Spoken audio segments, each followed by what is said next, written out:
কোন মাদক বেচা কিনা করা চলবে না, পুরো পিঠায় মাদক বেচা কিনা করা চলবে না, অবৈধ বালি কেনা চলবে না, অবৈধ ব্যবসা করা চলবে না। মনে রাখবেন, আমাদের কিন্তু ভোট চাইতে হবে। আর মাত্র 4.5 বছর পরে আমাদের ভোট চাইতে হবে কার জন্য?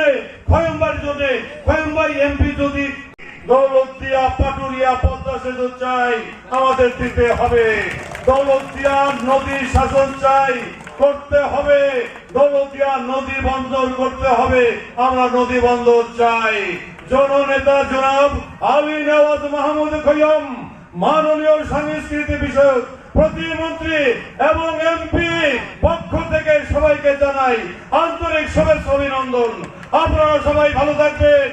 একটি সুসংবাদ দেই, খৈয়ম সাহেব সামনে মন্ত্রী হবে। আরেকটি খারাপ সংবাদ আছে, কেউ যদি চাঁদাবাজি করেন তার বিরুদ্ধে আমরা আন্দোলন সংগ্রাম করব। কোন মাদক বেচা কিনা করা চলবে না, পুরো পিঠায় মাদক বেচা কিনা করা চলবে না, অবৈধ বালি কেনা চলবে না, অবৈধ ব্যবসা করা চলবে না। মনে রাখবেন, আমাদের কিন্তু ভোট চাইতে হবে। আর মাত্র 4.5 বছর পরে আমাদের ভোট চাইতে হবে কার জন্য? খয়মবাড়ির জন্য। খয়মবাড়ি এমপি যদি আবার সামনে হয়, আমরা অনেক স্বপ্ন দেখতে পারবো। আর আমরা যদি চাঁদাবাজি করি, লুটপাট করি, আমরা কেউ কিন্তু ভোট চাইতে পারবো না। সবাইকে ধন্যবাদ দিয়ে বাংলাদেশের মধ্যে সবচেয়ে জনপ্রিয় নেতা জনাব তারেক রহমান জিন্দাবাদ।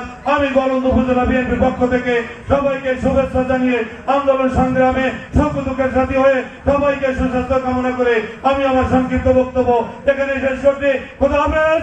বাংলাদেশ জিন্দাবাদ। শহীদ প্রেসিডেন্ট জিয়াউর রহমান অমর হোক। সাবেক 3বার প্রধানমন্ত্রী বেগম খালেদা জিয়া অমর হোক। আরাফাত রহমান গগো অমর হোক। First lady doctor Zubaida Rahman জিন্দাবাদ। ব্যারিস্টার জাইমা রহমান জিন্দাবাদ।